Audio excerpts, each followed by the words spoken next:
Greetings, my fellow adventurers. It's Elara. Welcome back to our cozy sanctuary, where the whispers of Hogwarts' hallowed halls and the mischievous spirit of the Marauders weave together to create tales of mystery, friendship, and heart. Tonight, I am thrilled to share with you the captivating story of the Marauders, a journey where loyalty is tested, secrets unravel, and courage lights the way through the darkest shadows. So, find your coziest spot. Let the quiet rustle of enchanted maps and the faint laughter of Hogwarts' corridors guide your thoughts, and prepare to journey into a world where friendship stands as the strongest magic, and every choice has the power to shape the future. Let me know in the comments where you're tuning in from, and which magical tales you'd love to hear next. If you'd like to support the channel, you can join the Griffin's Nest on Patreon for ad-free and background music-free versions of stories. Let's begin. The Hogwarts Express roared down the tracks, its scarlet paint gleaming against the crisp September sky. Inside, the compartments buzzed with chatter and excitement as students, new and returning, shared their summer tales. In one of the compartments toward the middle of the train, a group of 4 boys sat huddled together, their voices low and their grins mischievous. James Potter leaned back against the plush seat, twirling his wand between his fingers. His messy black hair, which seemed permanently disheveled, framed a face alight with confidence and mischief. Across from him, Sirius Black, his best friend and partner in crime, lounged with an air of effortless cool, his dark hair falling into his strikingly handsome face. Beside Sirius, Remus Lupin sat with a book on his lap, though he wasn't reading it. Instead, his amber eyes darted between his friends, a faint smile tugging at the corners of his mouth. And then there was Peter Pettigrew, perched at the edge of his seat, his round face eager and attentive as he clung to every word the others said. "We'll need a plan for the sorting feast," Sirius said, his voice dripping with excitement. "Something big to start the year off right." James grinned. "How about turning Snivellus's robes green? He could use a splash of color." Remus sighed, though there was a hint of amusement in his tone. "You'll get detention before the year even starts." "That's practically a tradition," Sirius retorted, shrugging. "Right. Prongs?" James laughed and raised his wand in a mock toast. "Here's to another year of glory, mischief, and driving Snivellus mad." Peter chuckled nervously, his small, darting eyes flickering between the others. "We won't get caught, will we?" Sirius clapped Peter on the shoulder, his grin widening. "Wormtail, my dear friend, where's the fun if there isn't a little risk?" As the train sped on, the conversation shifted to Quidditch, the upcoming classes, and the latest rumors about new defense against the dark arts teachers, another tradition of Hogwarts. But as the sun began to set, and the rolling hills outside turned golden, the conversation grew quieter, more thoughtful. Later that evening, after the sorting feast and the welcome speeches, the 4 boys found themselves in their familiar corner of the Gryffindor common room. The fire crackled warmly in the hearth, casting dancing shadows across the walls. Most of the other students had already retired to their dormitories, but James, Sirius, Remus, and Peter lingered. Remus sat closest to the fire, the flickering light casting sharp angles on his face. His hands were clasped tightly together, his expression unusually solemn. James and Sirius exchanged a glance, their earlier laughter fading. "It's this weekend, isn't it?" James asked softly, his voice losing its usual playfulness. Remus nodded, his gaze fixed on the flames. "The first full moon of the term." Peter shifted uncomfortably, looking between his friends. "Do you think... will it be worse this time?" "It doesn't matter how bad it is," Sirius said firmly. "We'll be there, like always." Remus looked up, his amber eyes filled with gratitude and guilt. "You don't have to, you know. It's dangerous." "Moony," James interrupted, his tone resolute. "We've been over this. We're not letting you face it alone." Sirius leaned forward, his grin returning. "Besides, we've got a few new tricks up our sleeves this year. Right, Prongs?" James smirked, reaching into his robes and pulling out a piece of parchment. He unfolded it with a flourish, revealing a map filled with intricate lines and dots. "The beginnings of the ultimate Hogwarts guide," he said proudly. "The Marauders map," Sirius said, his voice reverent. "It'll show every secret passage, every hidden room, and every pesky prefect."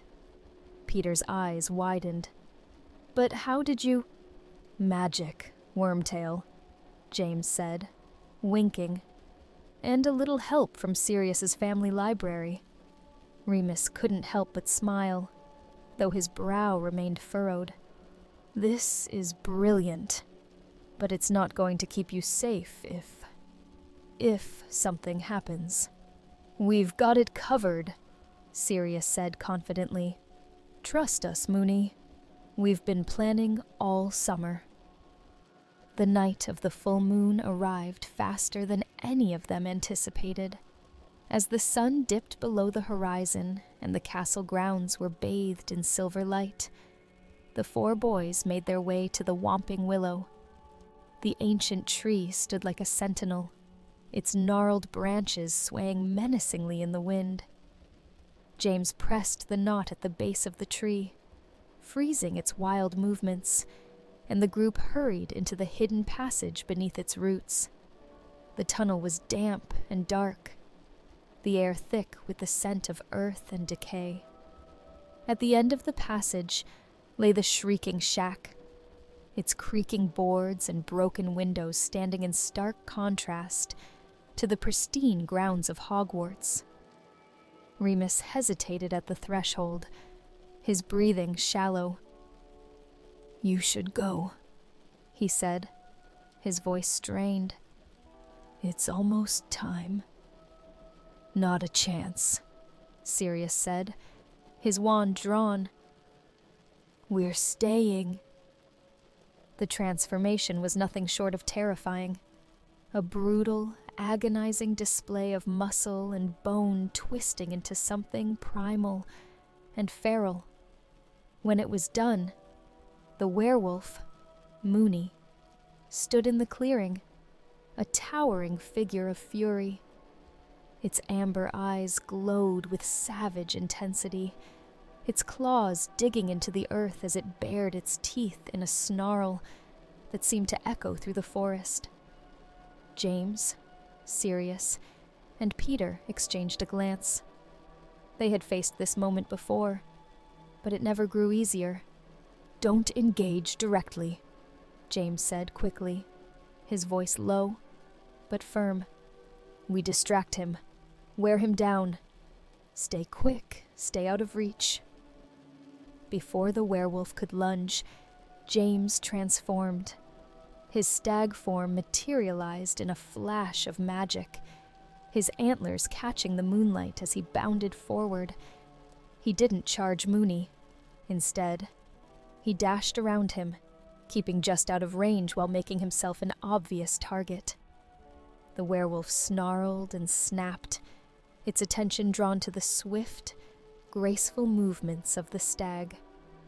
Sirius moved next. He transformed into his sleek black dog form, darting around the werewolf's side with agility and precision.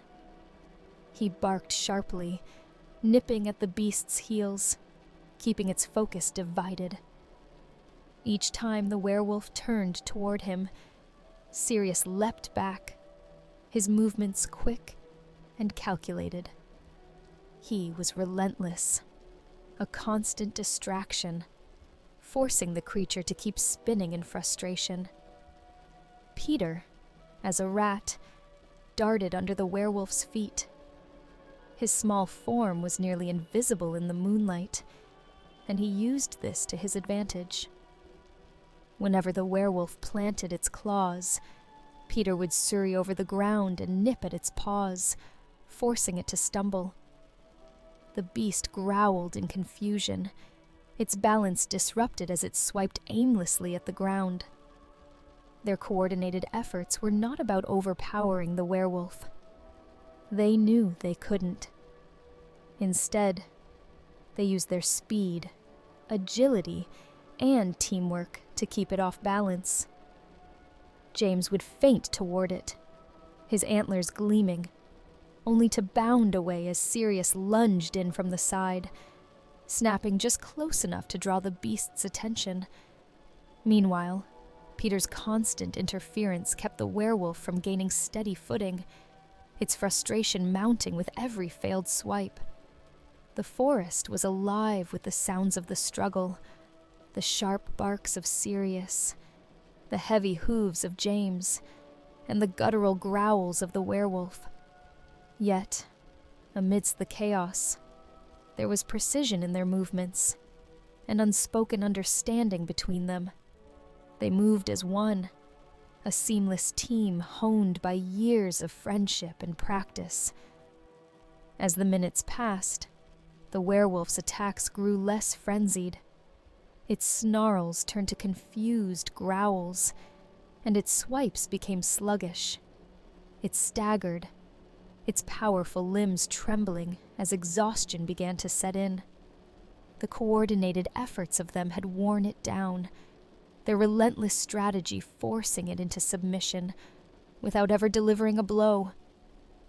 Finally, the beast let out a low, rumbling growl and collapsed to its knees. Its breathing was heavy and labored, its feral gaze softening.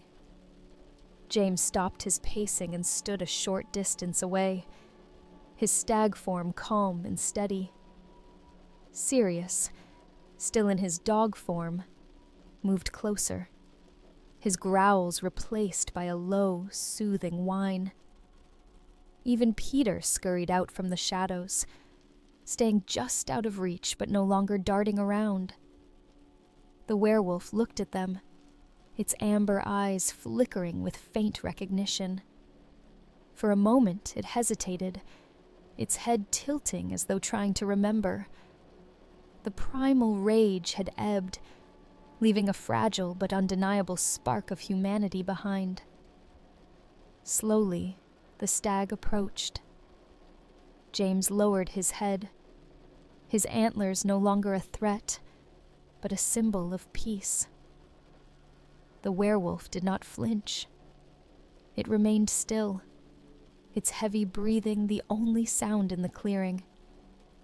And as the moonlight bathed them all in its silvery glow, the beast's wildness was tempered, not by force, but by the unyielding bond of friendship and trust. When the sun rose, the four boys emerged from the passage, exhausted but triumphant. Remus, now back in his human form, leaned heavily on James for support. "You did it," he said weakly, his voice filled with awe. "You actually did it." James grinned. "Told you we had it covered." Sirius clapped Remus on the back, his smile wide. You're stuck with us now, Moony. No getting rid of us. Peter nodded fervently. We're in this together. As they made their way back to the castle, their bond felt stronger than ever. They were more than friends. They were a team, a family. And though they didn't know it yet, their adventures were just beginning. The days after the full moon brought a sense of normalcy back to Hogwarts. Or at least as normal as life could be, with James Potter and Sirius Black around. Lessons resumed. Quidditch practices filled the air with the whooshing sound of broomsticks, and the castle hummed with the energy of students settling into the rhythm of the term. But for the Marauders, the previous night's events had left an indelible mark.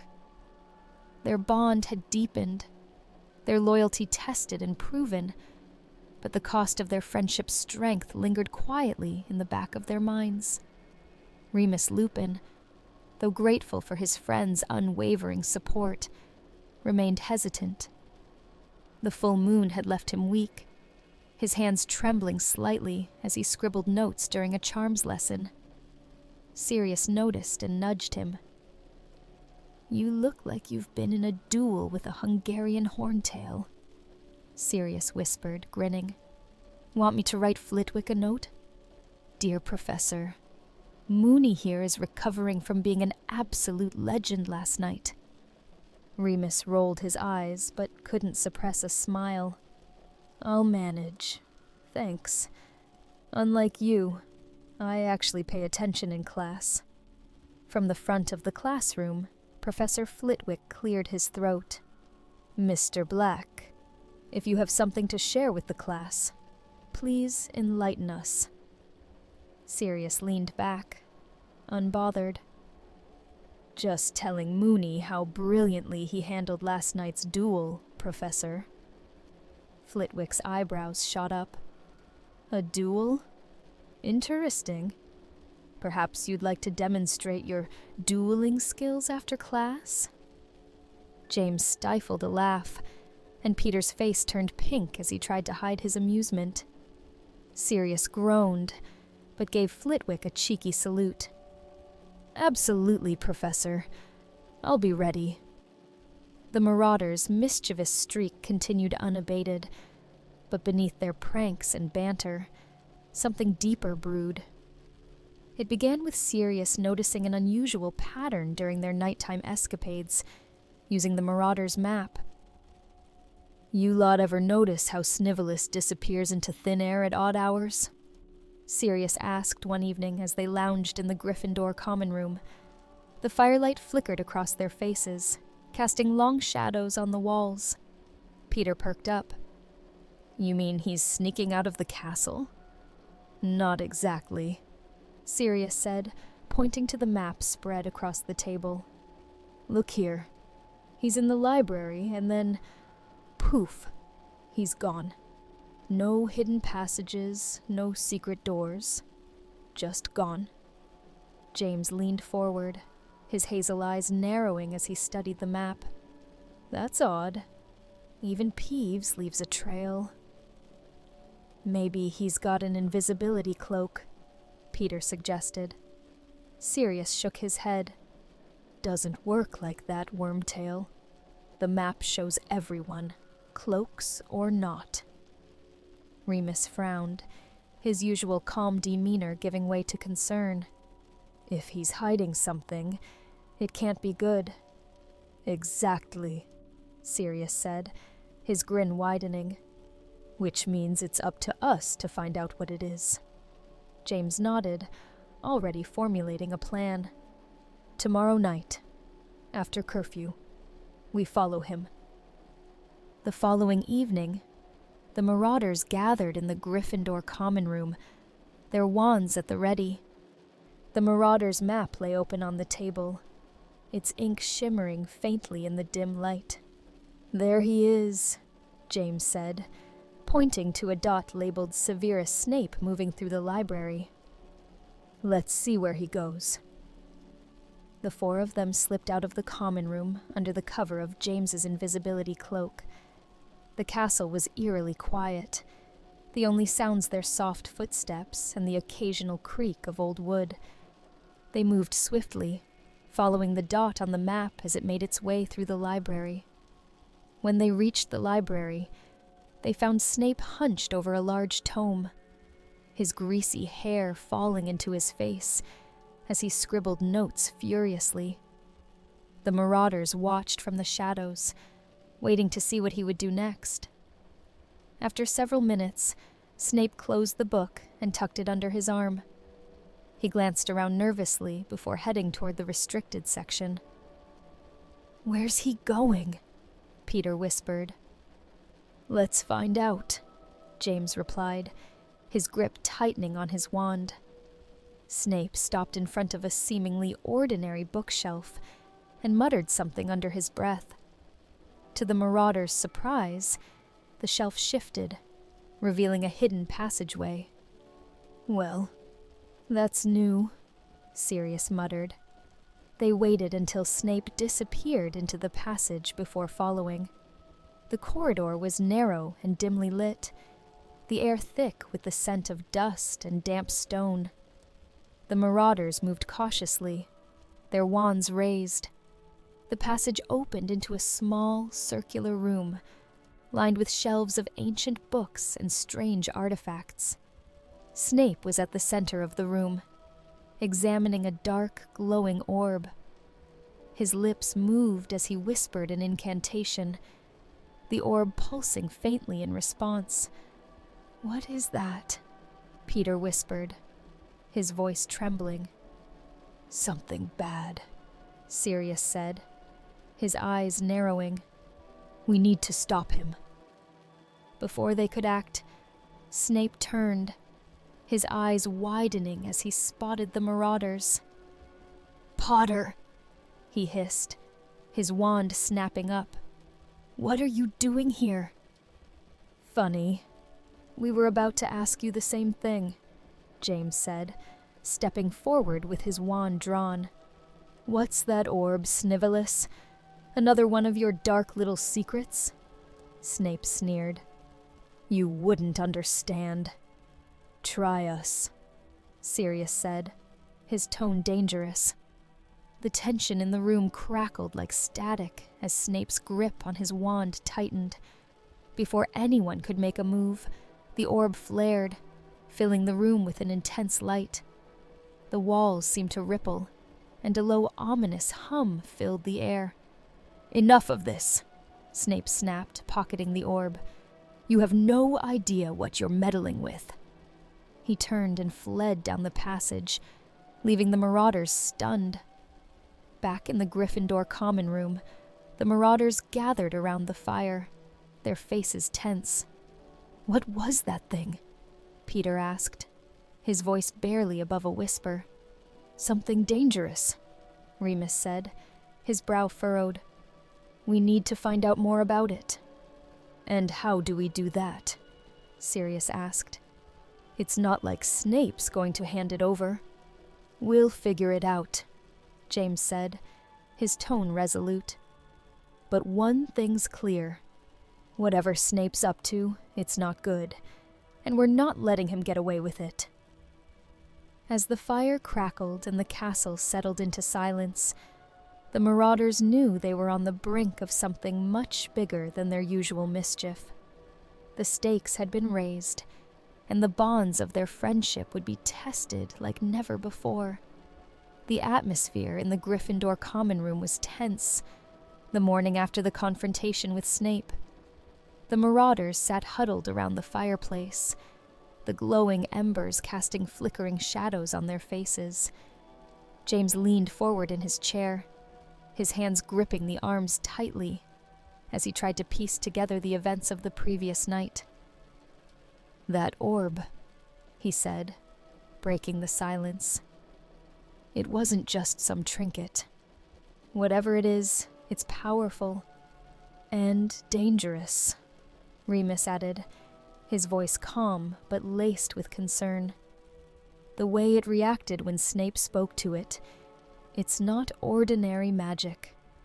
Sirius leaned back, crossing his arms. I say we go straight to Dumbledore. Let him handle it. This isn't the kind of thing we can take lightly." James shook his head. "No, not yet. If we go to Dumbledore now, we'll lose any chance of figuring out what Snape's really up to. He'll deny everything, and that passageway might be sealed for good." Peter, who had been nervously biting his nails, chimed in. "But what if he uses that thing again? What if it's, something dark?" Remus sighed, running a hand through his hair. "It's dark magic. That much is clear. The question is why Snape has it, and what he's planning to do with it." "We follow him again," James said firmly. "He's bound to go back to that passage, or do something else shady. We'll catch him in the act and figure it out." Sirius smirked, his usual mischief glinting in his eyes. "And if we catch him, we'll make him talk, one way or another." That night, armed with the Marauders' map and James's invisibility cloak, the group set out to track Snape. The dot marked Severus Snape moved steadily through the castle, pausing briefly in the dungeons before heading toward the library. The Marauders followed at a safe distance, their footsteps muffled by the thick stone floors. When they reached the library, they saw Snape slip through the restricted section once more. The hidden passageway opened with a flick of his wand and a muttered incantation. This time, however, the Marauders didn't wait. They followed him immediately, the cloak shielding them from view. The narrow corridor seemed longer than before, the air heavy with an oppressive energy. The whispers they had heard the previous night were gone, replaced by an eerie silence that made their skin crawl. At the end of the passage, the circular room came into view again. Snape stood at the center, the orb resting on a pedestal. Its dark glow seemed more intense, pulsing faintly like a heartbeat. Snape was chanting softly, his wand hovering over the orb. "What's he doing?" Peter whispered, clutching Sirius's sleeve.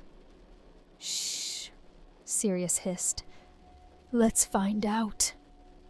The chanting grew louder, the words unfamiliar but charged with power. The orb began to glow brighter, its surface rippling like water. The light cast strange shadows on the walls, and the room seemed to hum with energy. Remus leaned closer, his voice barely audible. "He's trying to activate it." James's hand tightened on his wand. "We can't let him." Without warning, Sirius stepped out from under the cloak, his wand raised. "All right, Snivellus, enough of your dark magic nonsense." Snape froze, his chant cut off mid-sentence. He turned, his face pale, but his eyes blazing with anger. "You," he spat. "What are you doing here?" "Stopping you from whatever this is," Sirius said, gesturing toward the orb. "Dark magic doesn't suit you, Snivellus. Too much power for one slimy git." Snape's wand snapped up. "You don't understand what this is." "Oh, we understand plenty," James said, stepping out from under the cloak with the others. "You're meddling with something dangerous, and we're not going to let you." "You think you can stop me?" Snape sneered. "You have no idea what this orb is capable of." "We don't need to," Remus said calmly, his wand steady. "We just need to stop you from using it." Before anyone could act, the orb flared brightly, as if reacting to the tension in the room. The hum grew louder, and the ground beneath their feet trembled. Snape's expression shifted from anger to fear. "Don't!" he began, but it was too late. A shockwave erupted from the orb, sending everyone sprawling. The walls of the room seemed to shimmer, and a strange, translucent barrier formed around the pedestal. The Marauders scrambled to their feet, wands at the ready, as shadowy figures began to materialize within the barrier. What is that?" Peter stammered, backing away. Remus's face was grim. "It's a ward, a protective spell, but it's corrupted." The shadowy figures stepped forward, their forms shifting and unstable. They seemed to be made of smoke and light, their movements fluid and otherworldly. One of them turned its hollow gaze toward Snape, who was frozen in place. "You have summoned us," it said, its voice like the rustling of dead leaves. "Why?" Snape opened his mouth to speak, but no sound came out. The figure turned its attention to the Marauders, its form flickering ominously. "You do not belong here." Sirius raised his wand. "Neither do you, Smokey." Before he could cast a spell, the figure lashed out, its shadowy tendrils whipping through the air. The Marauders scattered, their wands flashing as they tried to hold the creatures at bay. James's stupefy spell passed harmlessly through one of them, while Sirius's incendio only seemed to anger it. "They're not corporeal," Remus shouted, deflecting a tendril with a shield charm. "We need to break the ward." "How?" Peter yelled, his voice cracking with panic. "The orb," James shouted. "We need to cut its connection to the barrier." As the battle raged, Remus darted toward the pedestal, his wand aimed at the glowing orb. Snape, realizing their plan, moved to intercept him, his wand flashing with a disarming spell. Remus barely managed to dodge, the spell hitting the wall behind him with a loud crack. "Don't touch it," Snape shouted. "You'll make it worse." "Worse than this?" Sirius retorted, hurling a stunning spell at Snape. The Slytherin deflected it, his movements quick and precise. James joined Remus at the pedestal, his wand aimed at the orb. "What do we do?" he asked, his voice tight with urgency. Remus examined the orb, his mind racing. "We need to disrupt its flow of magic. If we can weaken the ward, the shadows will dissipate." "Great," Sirius said, fending off another tendril. "How do we do that?" "Together," Remus said. "Focus your magic on the orb. Disrupt its rhythm." The Marauders formed a circle around the pedestal, their wands trained on the orb. Even Peter, his hands trembling, joined in. They concentrated their spells, their combined magic clashing with the orb's power. The room filled with light and sound as the orb's glow began to flicker. The shadowy figures hissed, their forms becoming less distinct.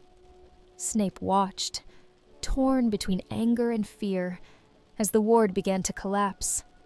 With a final burst of energy, the orb shattered, its pieces scattering across the room. The shadows vanished, and the room fell silent. The Marauders stood in the wreckage, their breaths heavy. Snape was on his knees, his wand lying forgotten beside him. "You have no idea what you've done," he said, his voice barely above a whisper. "Neither do you," James shot back. "But we're going to find out." As they left the hidden room, the shattered pieces of the orb glowing faintly behind them, the Marauders knew their fight with Snape was far from over.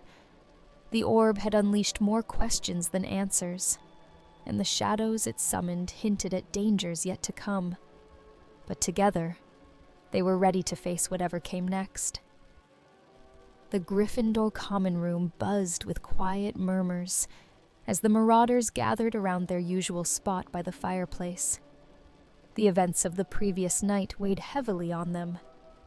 The shattered orb and the shadows it had unleashed were more than just a mystery. They were a warning. James leaned forward in his chair, his brow furrowed in concentration as he scanned the Marauders' map. The other three sat nearby, their expressions reflecting the same unease. "We can't let this go," James said, finally breaking the silence. That orb was no ordinary artifact, and those things it summoned, they weren't ordinary magic either. "Tell me something I don't know," Sirius muttered, running a hand through his hair.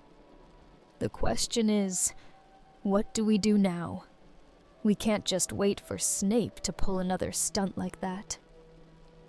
"We need answers," Remus said, his calm voice steadying the group. "And we're not going to get them by sitting here." Peter shifted uncomfortably. But what if the orb was just the beginning? What if there's more of them? Or worse? "That's exactly why we have to act," James said firmly. "If Snape knows more, and I'm sure he does, we need to find out. But first, we need to figure out where he's getting this stuff." The Marauders spent the next few days observing Snape more closely than ever. Using the invisibility cloak and the map, they tracked his movements through the castle, noting every suspicious detour and secretive meeting. It didn't take long for them to notice a pattern. Snape spent an unusual amount of time in the library's restricted section, often disappearing into the same hidden passageway they had followed him through. "I bet he's using that room for more than just the orb," Sirius said as they reviewed their findings late one evening. "There's got to be something down there. A stash, a source, something. But what if it's not just him?" Remus asked, his voice thoughtful. "What if he's working with someone? Or for someone?" The thought sent a chill through the group. If Snape wasn't acting alone, it meant the situation was far more dangerous than they had imagined. "We're going back," James declared. "If there's anything left in that room, anything at all, we're going to find it." Late that night, the Marauders slipped out of Gryffindor Tower, the invisibility cloak shielding them as they made their way to the library.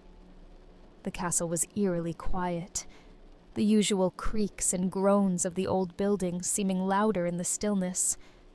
When they reached the restricted section, James used his wand to open the hidden passageway. The door slid open with a faint rumble, revealing the narrow corridor beyond.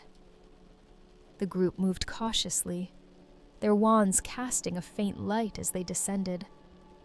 The circular room at the end of the passage looked much as they had left it, though the shattered remains of the orb had been cleared away. The pedestal stood empty, its surface marked with faint scorch marks from the battle. Remus knelt beside the pedestal, running his fingers over the markings. "These runes, they're not just decorative. They're part of the magic that powered the orb." "So if the orb's gone, what's powering the room now?"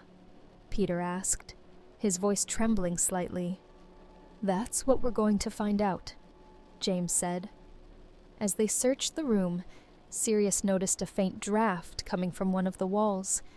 He pressed his hand against it, and to his surprise, the wall gave way slightly. "There's something here," he said, motioning for the others to help. Together they pushed against the wall, revealing a hidden passageway. The air beyond was damp and cool, carrying the faint scent of earth and stone. "This just keeps getting better," Sirius muttered as they stepped into the passage. The tunnel was long and winding, its walls lined with strange carvings that seemed to shift in the flickering light of their wands. The whispers they had heard before returned, faint but persistent, as if the very walls were alive with secrets.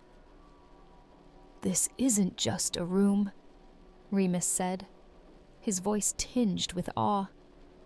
"It's part of something much bigger."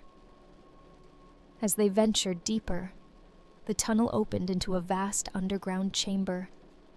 The ceiling was high and arched, supported by massive stone pillars. At the center of the room stood a large, circular table made of dark stone. Around it were several chairs, their backs carved with intricate designs. "What is this place?" Peter asked, his voice barely above a whisper. "A meeting hall," James said, his eyes narrowing. "For who, though?" As they approached the table, Sirius noticed a collection of objects arranged neatly in the center. There were more orbs, though smaller than the one they had destroyed, along with several old tomes and scrolls. One of the books lay open, its pages filled with strange symbols. Remus picked up one of the scrolls, his brow furrowing as he read. This is a record of meetings, names, dates, places. It's all here." James leaned over his shoulder. "Whose names?" Remus pointed to one of the entries. The group fell silent as they read the name written there in bold, elegant script. Severus Snape. "And here's another one," Remus said, his voice grim. "Lucius Malfoy."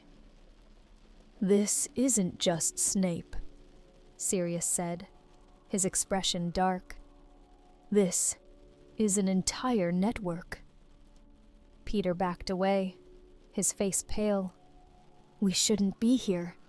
If they find out, they won't," James said firmly. "But we need to get this information to Dumbledore. This isn't just about Snape anymore. It's about the entire school." Their discovery was cut short by the sound of footsteps echoing through the tunnel. The Marauders froze, their wands at the ready. "Someone's coming," Sirius hissed. "We need to move." They gathered as many of the scrolls and tomes as they could carry, stuffing them into their robes. As the footsteps grew louder, they extinguished their wands and slipped back into the tunnel, their movements silent and deliberate. The journey back to the library was tense, every sound amplified by their heightened senses. When they finally emerged from the hidden passage, they hurried back to Gryffindor Tower, their hearts pounding. Back in the safety of their dormitory, the Marauders spread the stolen documents across James's bed. The evidence was damning, revealing a secret organization operating within the walls of Hogwarts. The group pored over the information, their determination growing with each revelation. "We've got them," James said, his voice filled with resolve. "But this isn't over. If Snape and Malfoy are involved, there's no telling how deep this goes. And no telling how dangerous it is," Remus added. "We'll need to be careful." Sirius grinned, his usual mischief returning. "Careful? Where's the fun in that?" Despite his joke, the group knew the stakes were higher than ever. They had uncovered a secret that could shake the foundations of the wizarding world, and they were determined to see it through, no matter the cost. The Gryffindor dormitory was cloaked in silence, save for the faint rustling of parchment as the Marauders sifted through their stolen cache of documents. The candles burned low, casting long shadows on the walls, as James read aloud the last line of a particularly damning scroll. "This isn't just Hogwarts," he said, his voice grave. "This goes beyond the school. There's something bigger happening here." Sirius leaned back in his chair, arms crossed. "It makes sense. Snape, Malfoy, and whoever else is in on this, they're not just playing at schoolyard politics. They're building something, and they're doing it right under our noses. Remus tapped a finger on the map they had drawn from the documents. We've seen the pieces, but we haven't found the heart of it. If there's a leader to this group, they're hiding well. Peter shifted uncomfortably. What if we're wrong? What if this is too big for us? James turned to him, his eyes burning with determination. We've come too far to back out now. Whatever they're planning, we're the only ones who can stop it. Remus nodded. We've got the evidence. All we need is the final piece, proof that ties it all together. The Marauders agreed that the best course of action was to confront Snape directly.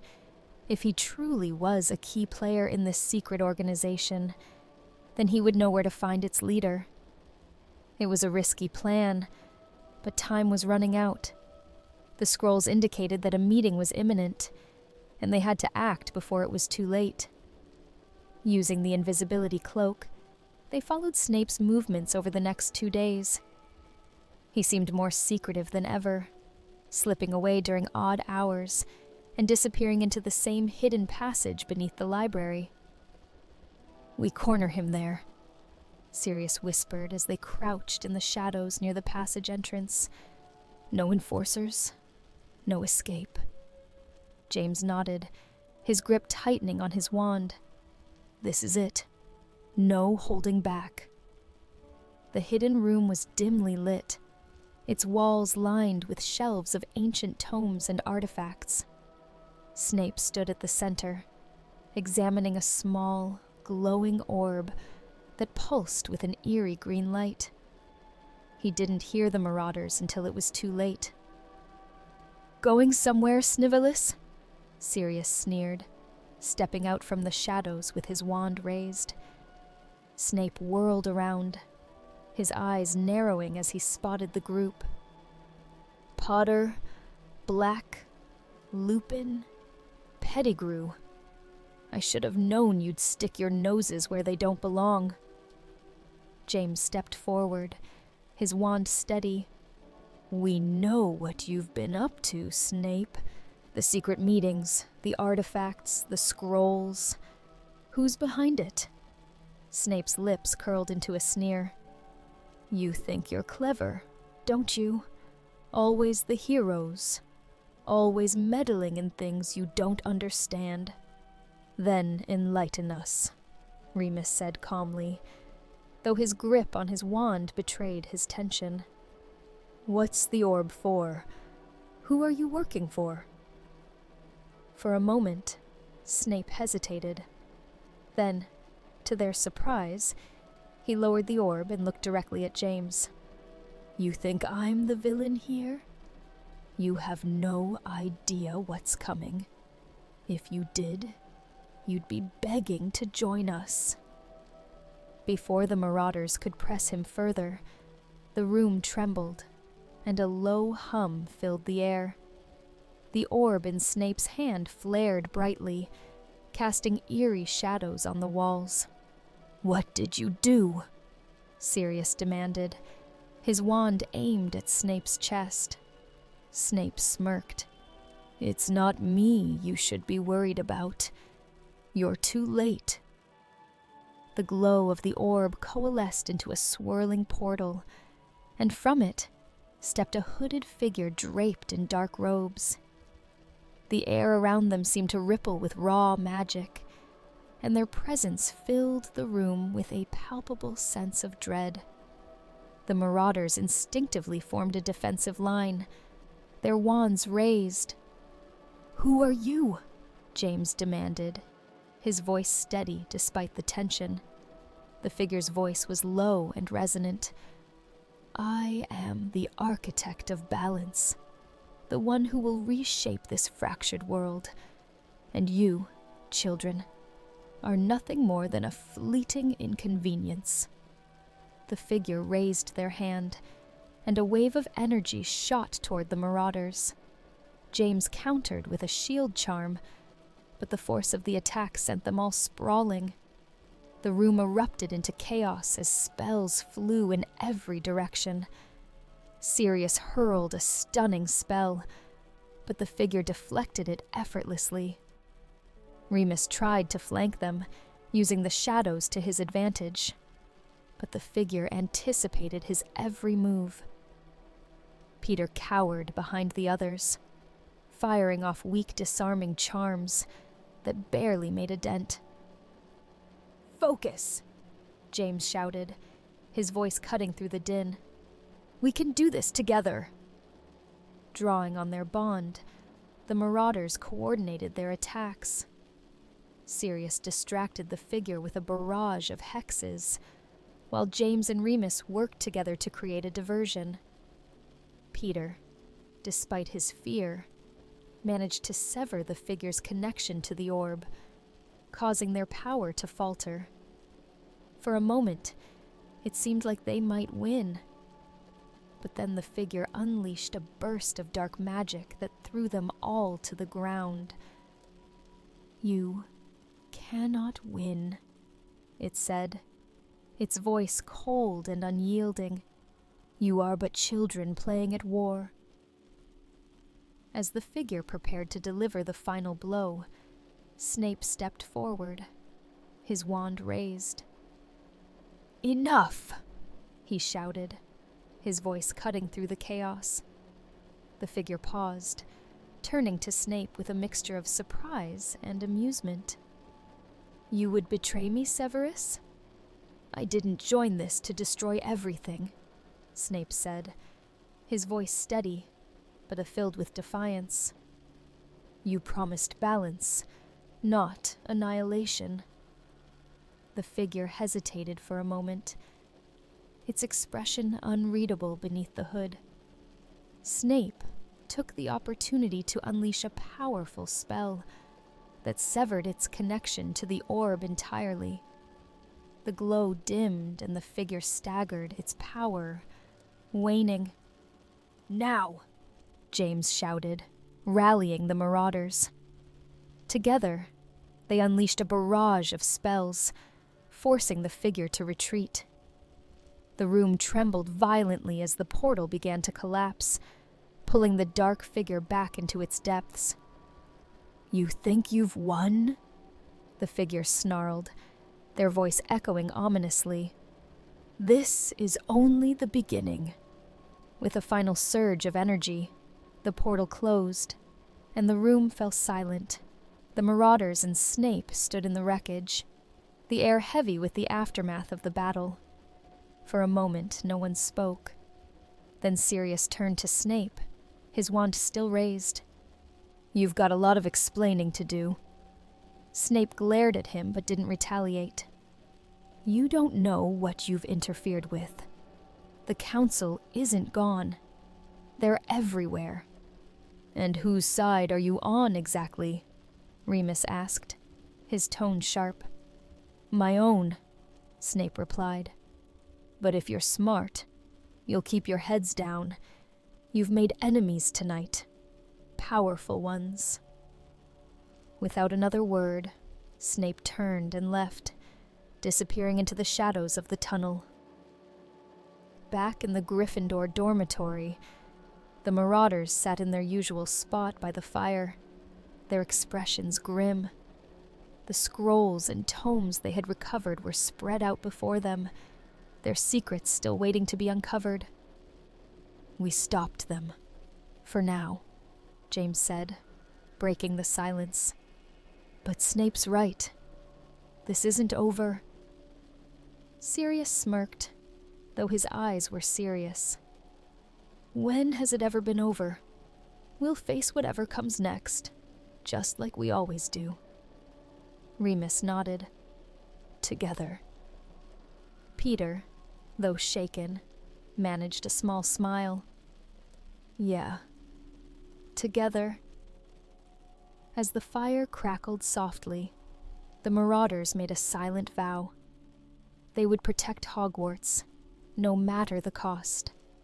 The bonds they had forged, and the truths they had uncovered, would guide them through whatever challenges lay ahead. For now, though, they allowed themselves a moment of peace. The night was quiet, the shadows banished, if only for a while. As the tale of the Marauders and their journey through loyalty, mischief, and sacrifice draws to a close, let this story remind us of the enduring strength of friendship, the cost of trust, and the courage it takes to stand against darkness. Through their unbreakable bond and the choices they made, we discover that even in the shadow of betrayal, hope and love can leave a legacy that time cannot erase. Thank you for joining me tonight, my fellow adventurers.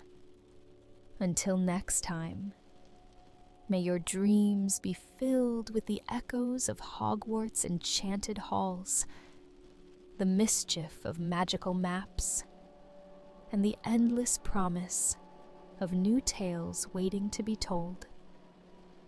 Good night.